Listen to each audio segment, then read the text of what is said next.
Hello students, welcome to Visionary Classes. So here with the next lecture on the CUET EVS PRQs, that is on lecture number 12. So ये lecture number 12 हो गया है.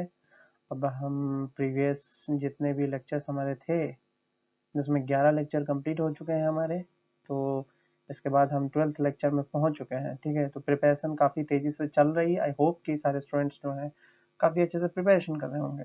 Environmental science क्योंकि एक science है और इसमें जो कोर सिलेबस है that is related to your different kinds of pollution, different kinds of air related, water related, natural resources related topics हैं. ठीक है, तो आई होप कि आप सब बहुत अच्छे से प्रिपरेशन कर रहे होंगे. और जो लोग अभी तक हमारे रेगुलर क्लासेस को ज्वाइन नहीं किए हैं, चाहते हैं कि रेगुलर क्लासेस को ज्वाइन करना, they can join our regular classes as soon as possibles. And let us move to the next question, that is in the lecture number 12. So the first question you can see here, it is asking that suppose global fossil fuel combustion emits 7.4 gigaton carbon per year and the cement production adds another 0.5 gigaton carbon while land use emissions add 2.2 gigaton a year. Assume airborne fraction is 0.38. What is the rate of change of CO2 concentration in ppm per year. ठीक है, और जिसमें कि ppm of CO2 जो दिया है 2.12 gigaton carbon दिया है. ठीक है, तो इस तरीके का अगर क्वेश्चन है तो बिना फॉर्मूले जाने क्या तुम क्वेश्चन बना सकते हो? नहीं, कभी नहीं बना सकते हो. तो अगर तुमको फॉर्मूला नहीं पता है इस तरीके के क्वेश्चन के लिए तो कैसे बनाओगे? सिंपल सी बात है. तो है तो ये question pollution related. This question is pollution related question है ये. ठीक है, तो इसको बनाओगे कैसे? देखो, बोलता है कि गिवन फॉसिल फ्यूल का जो एमिशन है that is 7.4 gigaton per year. ठीक है, सीमेंट इमिशंस की बात करूं तो कितना है? 0.5 गीगाटन पर ईयर. ठीक है, और लैंड यूज एमिशंस की बात करें तो 2.2 गीगाटन पर ईयर है. ठीक है, एयरबॉर्न फ्रैक्शंस की बात करें तो 0.38 दे रखा है. ठीक है, दिस इज द गिवन. ठीक है, गिवन दे रखा है, पर तुमको उससे तो मतलब है नहीं. तुमको तो फॉर्मूला जानने की जरूरत है कि किस फॉर्मूला से निकलेगा.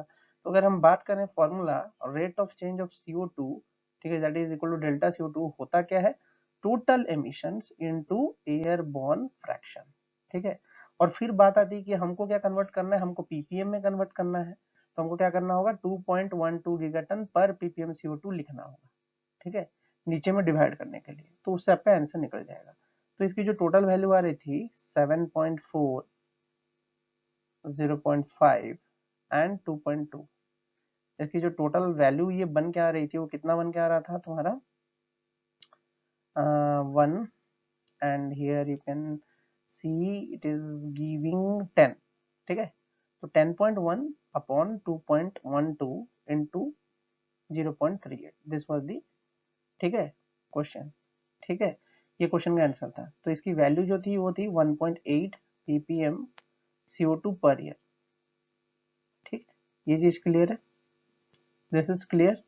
ठीक है, पॉल्यूशन के इस टॉपिक का ये जो क्वेश्चन है ये काफी इंपोर्टेंट क्वेश्चन है एंड ये इजी भी है. अगर तुमको फॉर्मूला पता होगा तो तुम इस क्वेश्चन को आराम से बना लोगे. ठीक है, आई होप कि इस तरीके के क्वेश्चन अगर आते हैं एग्जाम में तो तुम्हारी जो सोच है और तुम्हारी जो सेंस ऑफ ह्यूमर है, या तो तुम्हारा जो बोलने का तरीका है, या तो तुम्हारी जो समझने का तरीका है, ये सारी चीजें मैं क्यों ऐड कर रहा हूँ? क्या मतलब है? आज मैं इसलिए इस चीजों को ऐड कर रहा हूँ क्योंकि एग्जाम जब देते हो ना तो बहुत चीजें तुम्हारे दिमाग में चल रहा होता है. ठीक है, क्या मेरा सिलेक्शन होगा, क्या मैं जेएनयू जाऊंगी, क्या मैं जेएनयू जाऊंगा?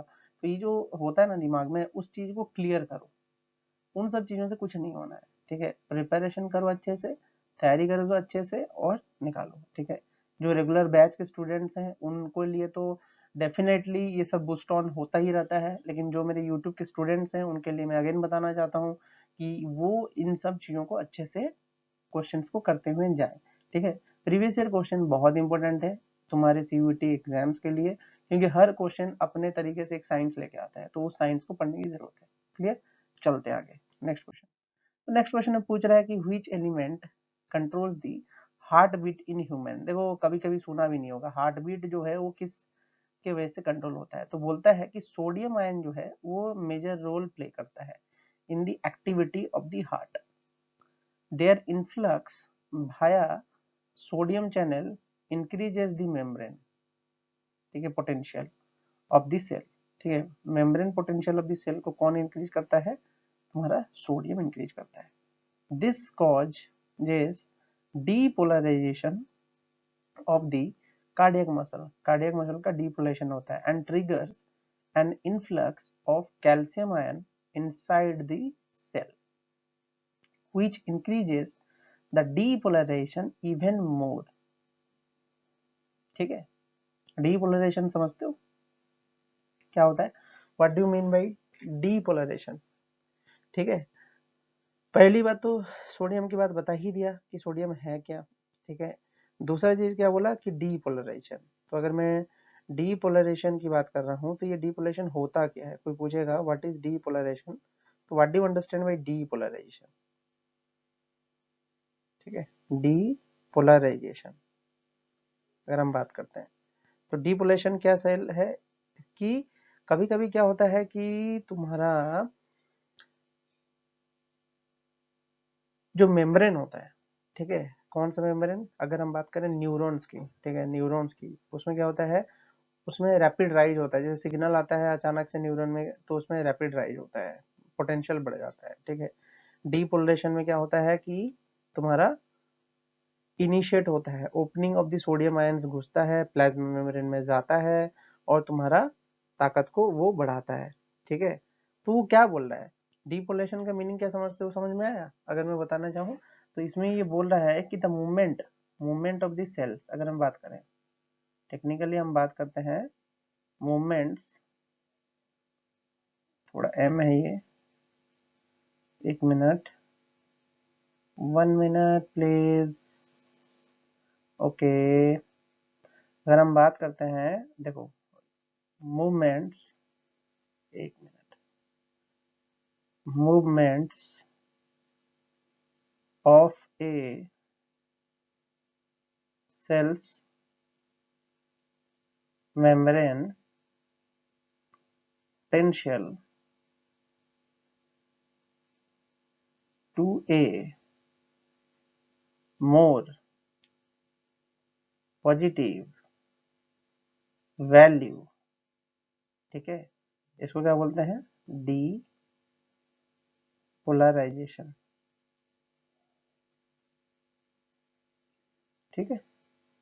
अगर नेगेटिव वैल्यू की तरफ जाएगा, इफ नेगेटिव वैल्यू की तरफ जाएगा तो क्या है, रीपोलराइजेशन, एक होता है डीपोलराइजेशन, एक होता है रीपोलराइजेशन, क्लियर है। तो सोडियम आयन इसका आंसर था, ठीक है। अब बात करते हैं कि डीपोलराइजेशन में हो क्या रहा है, ठीक है। डिस्ट्रीब्यूशन ऑफ इलेक्ट्रिक चार्जेस, ठीक है, distribution of electric charges leaving the cell with a less negative charge than outside, ठीक है, डिस्ट्रीब्यूशन किया जा रहा है, एक तरीके से डिस्ट्रीब्यूट किया जा रहा है किसी भी सेल मेम्ब्रेन में, क्लियर। चलो आगे चलते हैं। नेक्स्ट क्वेश्चन पूछता है the introduction of phage hybrid DNA into host cell is called. सबसे जरूरी चीज याद रखो कि रिकम्बिनेंट डीएनए टेक्नोलॉजी जो होता है that involves in the joining of DNA from different species and subsequently inserting the hybrid DNA into a host cell, often bacterium, ठीक है, often bacterium, ये चीज वो बोल रहा है। इसमें अगर हम बात करते हैं, इसे बोलता है कि E. coli does not have a natural system for taking up DNA, but when treated with calcium chloride, the cells will take up the added DNA, ठीक है। The recombinant vector will give a new phenotype to the cell, so this process can considered DNA mediated transformation, ठीक है, DNA mediated transformation, तो this is called as transformation, ठीक है, hybrid DNA को into souls. तुम यहाँ पे देख भी सकते हो फिगर में हो क्या रहा है, देखो क्या हो रहा है, एक दो सेल हैं, एक डीएनए जो है इकोलाई वाला कैसे टूट रहा है, ठीक है, टूट के फिर एक नया रेड लाइन बना रहा है, फिर ये नया रेड लाइन फिर टूट के इससे ले रहा है कुछ, ठीक है, फिर उसमें सातवें स्टेज में ये बन रहा है, ठीक है। तो धीरे धीरे एक स्टेप समझो कि सेकंड स्टेप में क्या हो रहा है, थर्ड स्टेप में क्या हो रहा है, फोर्थ स्टेप में क्या हो रहा है, और कैसे कैसे टूट के फिर वापस बन रहा है।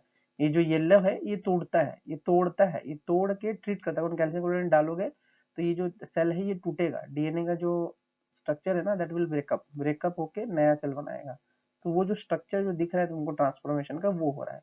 ये क्यों हो रहा है? क्योंकि फैज हाइब्रिड डीएनए इसमें डाल रहे हो, ठीक है।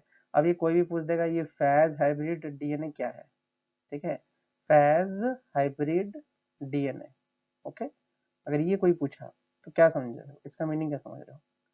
अगर हम बताते हैं what is Faiz hybrid DNA, देखो ये सब ना कोर बायोलॉजी है, कोर बायोलॉजी के टॉपिक्स हैं, तो नॉन बायोलॉजी बैकग्राउंड वाले तो कर नहीं पाएंगे, ठीक है।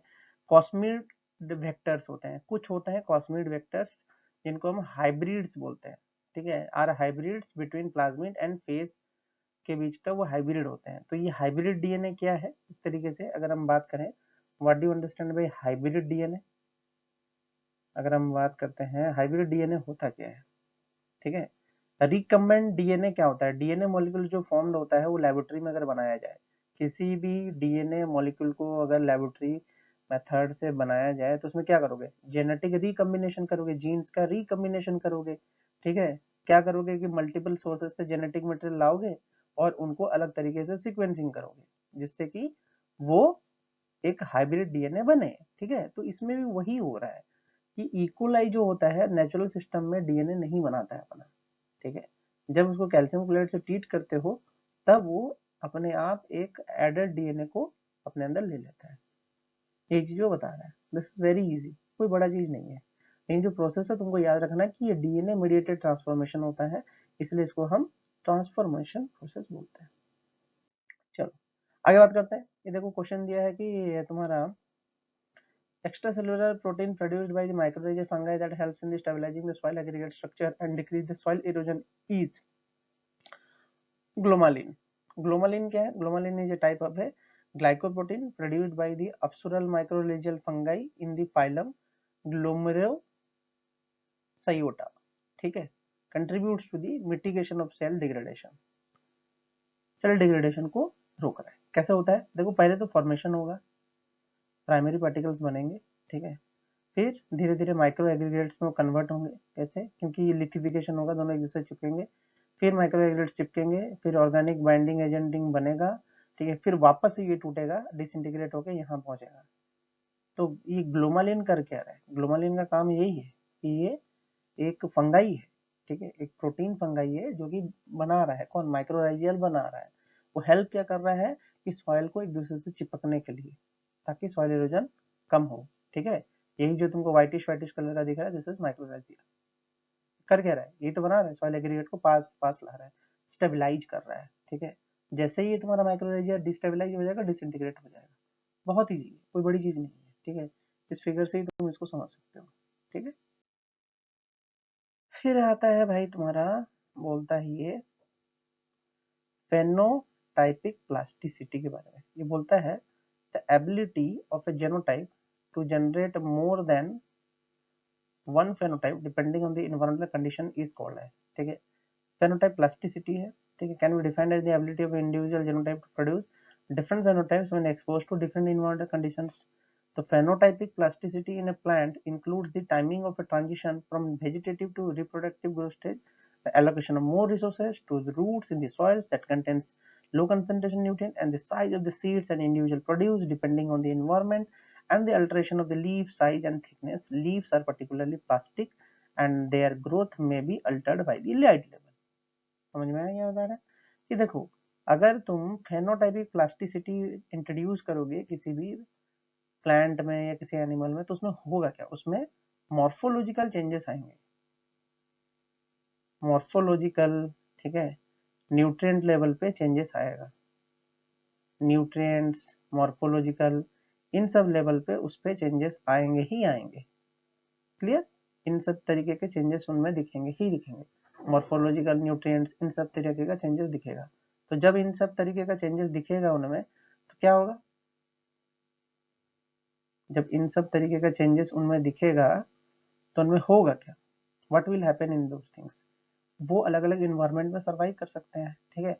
तो एक सिंगल जेनोटाइप की एबिलिटी को बढ़ाया जा रहा है अलग अलग फेनोटाइप में कन्वर्ट करके, depending on the environmental conditions में। तो उस तरीके के प्रोसेस को हम बोल क्या रहे हैं? Phenotypic plasticity. क्यों? क्योंकि तुम डिफरेंट फेनोटाइप पे काम कर रहे हो, प्लांट्स के डिफरेंट फेनोटाइप पे काम कर रहे हो, ठीक है।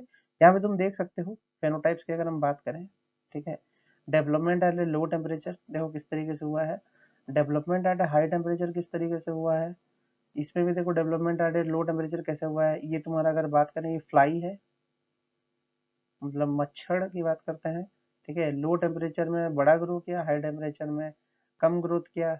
इसका भी देखो, इसका भी बड़ा ग्रेड किया, लो टेम्परेचर में हाई टेम्परेचर में कम ग्रोथ किया, ठीक है।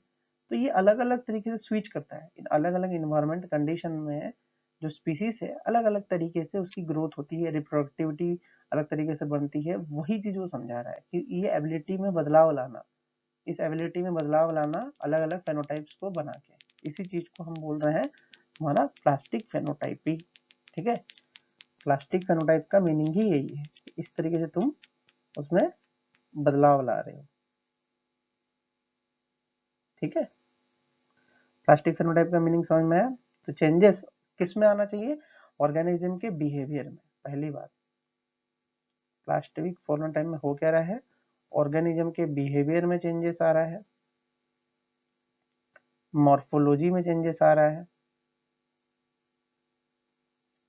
साइकोलॉजी में चेंजेस आ रहा है, नहीं साइकोलॉजी नहीं, दिस इज फिजियोलॉजी, फिजियोलॉजी में चेंजेस आ रहा है, मॉर्फोलॉजी में चेंजेस आ रहा है और बिहेवियर में चेंजेस आ रहा है, तीनों में चेंजेस आ रहा है।